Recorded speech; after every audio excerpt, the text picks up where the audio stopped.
Ange, well, first of all, personal level, it's great to see you back. Thank you. And back on the merry-go-round. Was getting back on that merry-go-round quicker than you thought?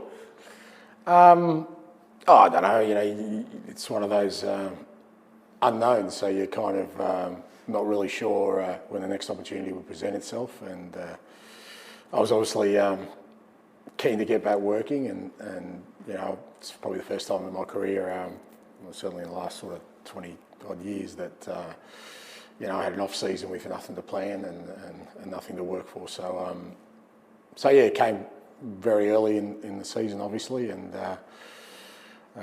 pleased that the club you know, saw the opportunity was one that was going to be a good fit for me.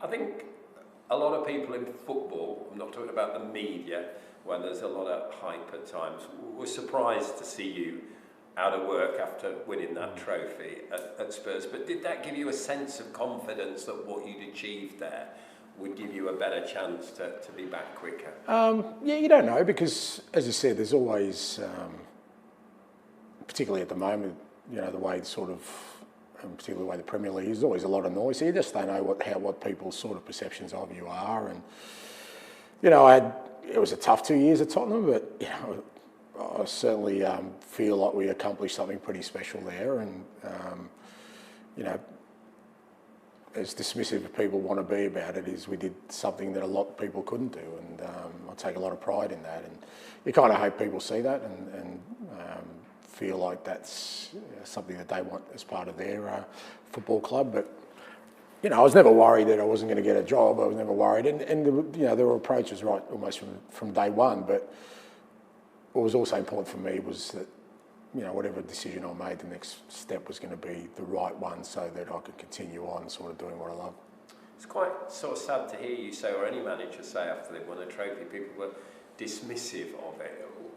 Why did you sense that was? Well, I think it's pretty evident. People even now are saying, you know, somehow that we were lucky, or that we were favourites, so we should have won. Now, it's bizarre to me, because all I heard every time, you know, from the moment I became Tottenham manager, is that this club can't win anything. It doesn't matter whether they're favourites or not. And they were probably favourites, you know, in the 17 years where they didn't win anything. It wasn't just it was 17 years. It was 3, maybe 4 competitions a year that they could have won, and they didn't. But you know, I was there for 2 years, and with the people the players and the staff I had, we accomplished something that was really difficult. But like I said, it's just the nature of the world we live in a little bit at the moment, where the loudest noises are the ones who sometimes have to make the most ridiculous statements, and somehow that in turn becomes a bit of a narrative. But it doesn't take away anything from, you know, what I experienced. And again, every interaction I have with a Tottenham fan is hugely positive. That's all I need.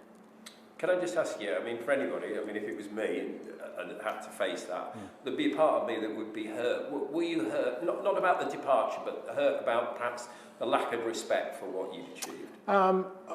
Not hurt, but you get disappointed, because I think, you know, in the context of kind of the job I inherited and what people were saying couldn't be done at a club like Tottenham, you know, you end up doing that, something that everyone said couldn't be done, and many had tried, and some of the best had tried, and not that they'd failed, it's just, you know, the circumstances.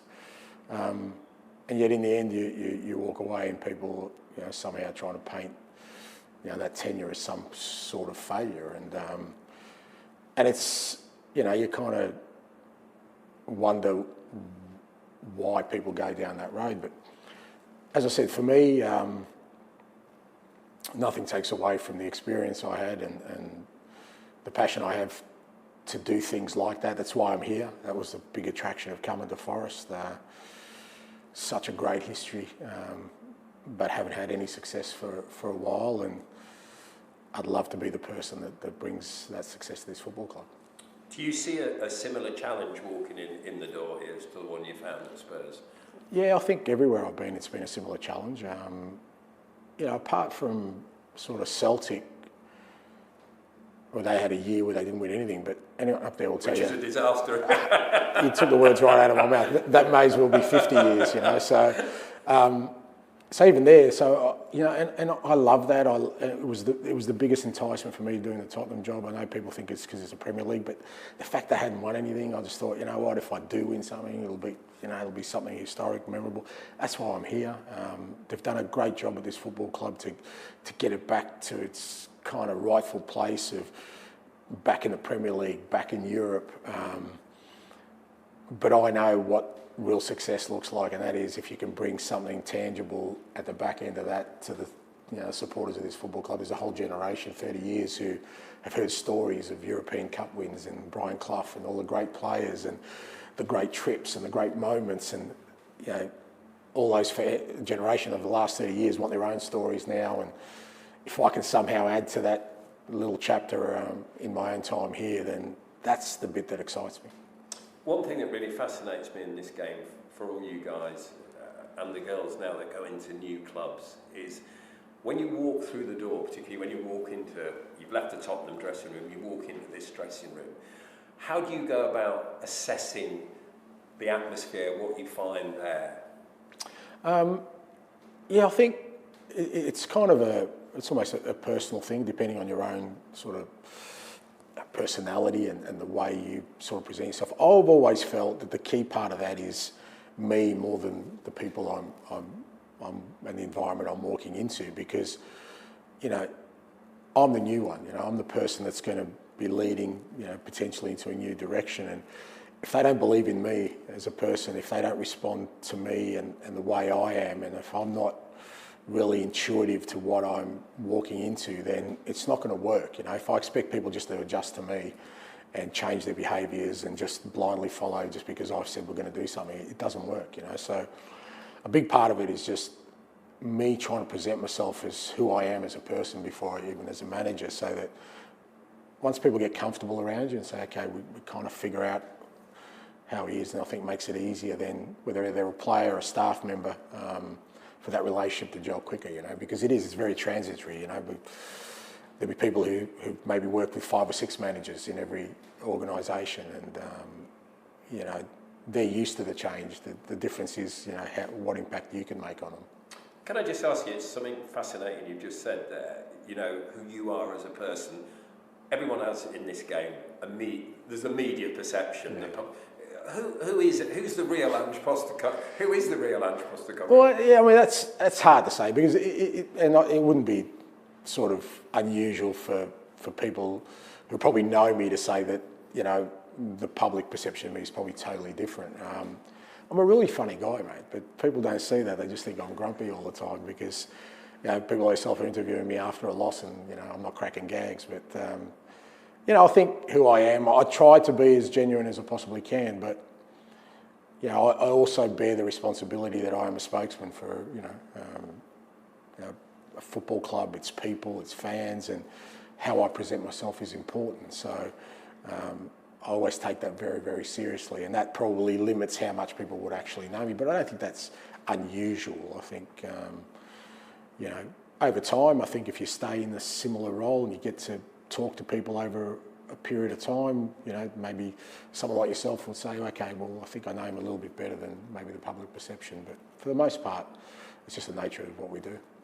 I know when myself and Patrick Davidson and some of the other colleagues have spoken after we've interviewed you, most of us, I'm going to say most of us, me and Pat definitely, we see you as the sort of person we wouldn't mind going down the pub with and having a beer or one of your famous Barbies. Yeah. Is that how you want the players to perceive it, but with that bit of respect as well? I guess it depends. And the reality is, not everyone is going to love you in life. I mean, and I'm sure there are people out there who, I'm not their cup of tea, and that's okay, because I think we're all different things to different people, and different things appeal to us. And I guess my relationship with the players or with staff members, again, I'll try and be really consistent. I'll try and live the behaviours I talk about and the values I have. And I think as you get older, particularly me, I think I've changed a lot. I've understood that the world's changed. I was a lot more standoffish when I was younger as a manager. It was there was a real clear separation, and I know that just doesn't work anymore, because the younger generation want connection now. They really want it in a meaningful way. In the past, it was, when I first started, I wanted to make sure that that respect was there, and it wasn't that I told people what to do, but by earning their respect, they would do what I want them to. Now, I think it goes beyond that. I think as you get older, you know yourself better, and sort of that kind of allows you to have sort of more meaningful relationships with people. You mentioned that point about principles and core beliefs. What's the one non-negotiable for you here or anywhere you've been when you... I think, especially in, again, you know, I started to talk like one of those two Muppets, the old guys on the balcony, where I just complain about things. But I think it's a really tough world for people to live in right now. We have zero tolerance for anything that isn't perfect. And I really, especially with the young men I work with, but you know, young people, is that to try and get them to understand that it's okay to make mistakes. You're going to make mistakes. No one's perfect, and trying to be perfect is impossible. So you know, it's not about sort of putting people at ease or saying you can do whatever you want, but understanding that I know that I've learned so much in my life from the mistakes I've made, but I was allowed to make the mistakes. I didn't pay a massive price for the silly things I did when I was younger, which we all do. Whereas in today's world, you know, a young person has one misstep and it's almost like the end.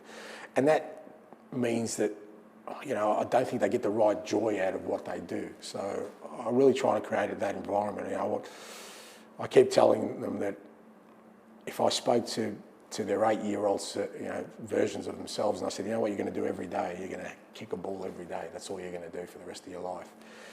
You wouldn't get a bigger smile. And I just remind them that that's what they're doing, you know. There is a lot of stuff around it that is tough for young people, but you know, as long as they appreciate that and they get joy out of that, then you know they'll be fine with me. It doesn't matter sort of, you know, how many things they get wrong, or you know, if they're late or they do something that's not being perfect. I'll live with that as long as they understand and live that joy they had when they were younger. Listen, I think in both our lifetimes, this game has evolved enormously. Some of it, I think we all agree, is for the best. Some of it, we might relent back and think the good old days were the good old days. People talk, and every manager talks about building things, journeys, etc. But you've mentioned that demand for instant success. How difficult is that to cope with wherever you go? I'm not just putting that here. No, you're spot on. Yeah, I mean, I think that's the reality of a manager's life as well. As I spoke before, you know, people now want beautiful football, they want results, they want trophies, and they want it all in the space of 2 weeks. You know, and that's the reality of it. If you don't deliver, then okay, well, you know, that means you're a failure, and we need to move on. I just refuse to live my life that way. I refuse to manage that way. Everywhere I've gone, and it's the same here, I'm thinking long term about building something that's going to be special and playing the game a certain way, and you know, us being a club that, you know, makes its supporters proud and makes an impact in football here around the globe. So that I'm not going to change to some short-termism, because I know it doesn't last. You know, I mean, I can win 3 or 4 games, and that doesn't guarantee me anything anyway, because the moment you have a loss, people will turn again. So I've always, as I've always said, I've always done every job as if I'll be there forever, knowing that I won't be. I'm not going to use